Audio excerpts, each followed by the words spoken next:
you guys decided to come out and be a part of this today. I mean, obviously, but talk to me about that.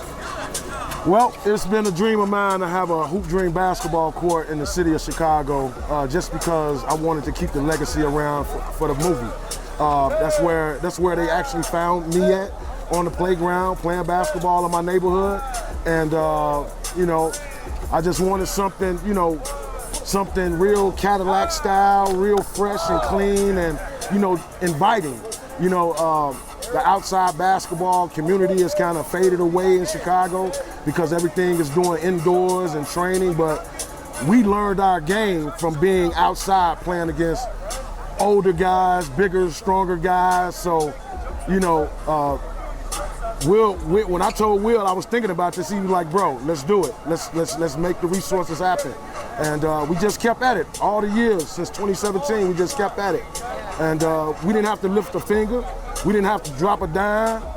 You know, God blesses his soldiers like that, to where other people saw our legacy and our culture and wanted to help us make our dream of a court come reality. I mean, it's kind of hard to believe 30 years. I mean, you tell me, is it hard to believe it's been 30 years? First of all, not only is it not, it's hard to believe it, but that we are standing here being relevant after 30 years. I mean, we got a little older, a little grayer, but this is the bright spot about the game of basketball. Agee was saying it, it's a culture. Faces change, but the game remains the same. And being here, unveiling the Hoop Dreams court today, it symbolizes, I think for us, it cements our place in that culture that we have done something right. Yeah, and when you kind of look around and you see these kids, 16, I mean, they weren't around when the movie came out, right? But like, they're still doing the same thing that you guys were doing with the same Hoop Dreams. Yeah. Just talked to Melvin, he hopes to play ball next year in college. When you hear that sort of stuff, like, what does that make you guys feel? Oh, I mean, I'm so overjoyed by it, because I know the game.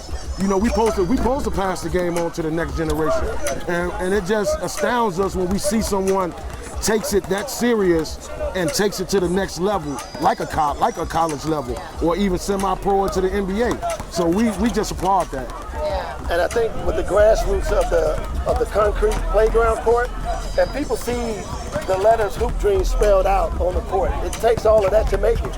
It takes hope.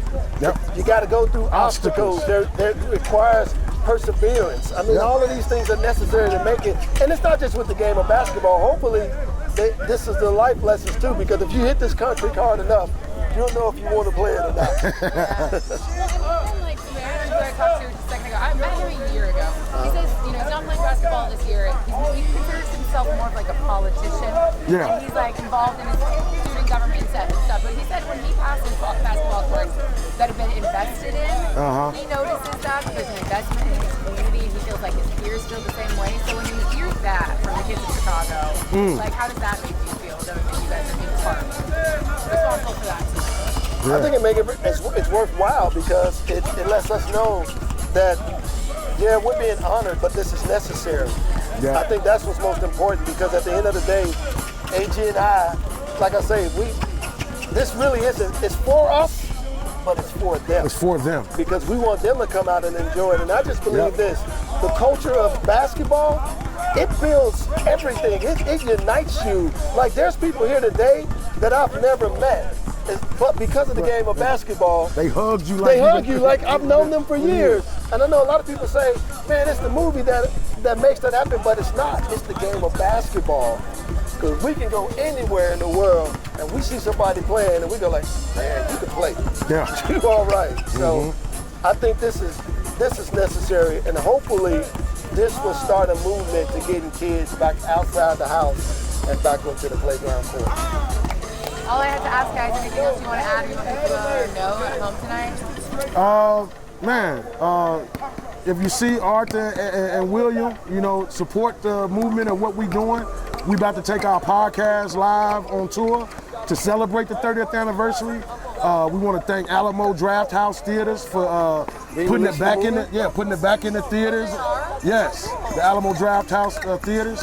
It's filming. It's a screening today in Wrigleyville. As a matter of fact, it's screening as we're here. It's screening there. So yeah, we want to thank all them, and then we want to thank my block, my city, my hood for doing what they're doing. Yep. They're bringing the kids out.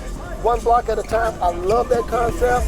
We want to thank Slam Magazine. I mean, there's so many people that has been invested in this Project Backboard. I mean, yes. And we got to just shout out, you know, our family, Cartimquin too, because Steve James, Peter Gilbert, and Frederick Marks, they weren't able to be here. They weren't able to be here, but they had a vision, and we're grateful that they saw us in the vision. Awesome. Thanks, guys. Thank you. I'll take those microphones back off. Appreciate you.